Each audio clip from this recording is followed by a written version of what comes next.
সোহেলে আমরা গতকাল থেকেই মূলত পর্যটন স্পটগুলোতে চাপ দেখতে পেয়েছি এবং হোটেল মালিকদের সঙ্গে কথা হয়েছে সকালে।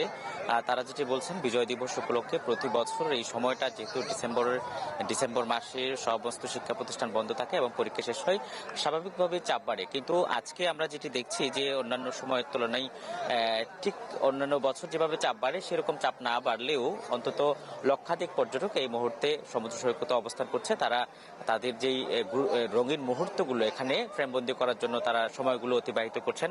কেউ জেটি স্কিতে চড়ে তাদের সময় অতিবাহিত করছেন, কেউ আবার সমুদ্র পাড়ে ঘোরাঘুরি করছেন। আমরা বেশ কয়েকজন পর্যটকের সঙ্গে কথা বলেছি, তারা যেটি বলছেন যে নিরাপত্তা নিয়ে তাদের মধ্যে কোনো ধরনের শঙ্কা নেই এবং আমরা প্রশাসনের সঙ্গেও কথা বলেছি। তারা যেই প্রায় সময় যে অভিযোগগুলো ওঠে হয়রানির অভিযোগ, সেই হয়রানির অভিযোগগুলো রোধ করার জন্য তারা মাঠে ম্যাজিস্ট্রেট নিয়োগ করেছেন এবং সেই সাথে টুরিস্ট পুলিশের লোকজনের কাজ করছে। টুরিস্ট পুলিশের এডিশনাল ডিআইজি তিনি যেটি জানিয়েছেন যে কোনো পর্যটক যাতে হয়রানির শিকার না হয় এবং ছিনতাইয়ের শিকার না হয় সেজন্য তারা স্পটগুলোতে নিরাপত্তা জোরদার করেছে।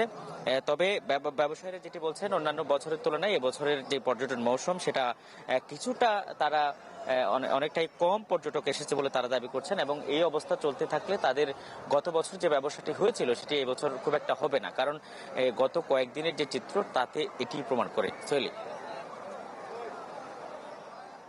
আজিম, ধন্যবাদ আপনাকে।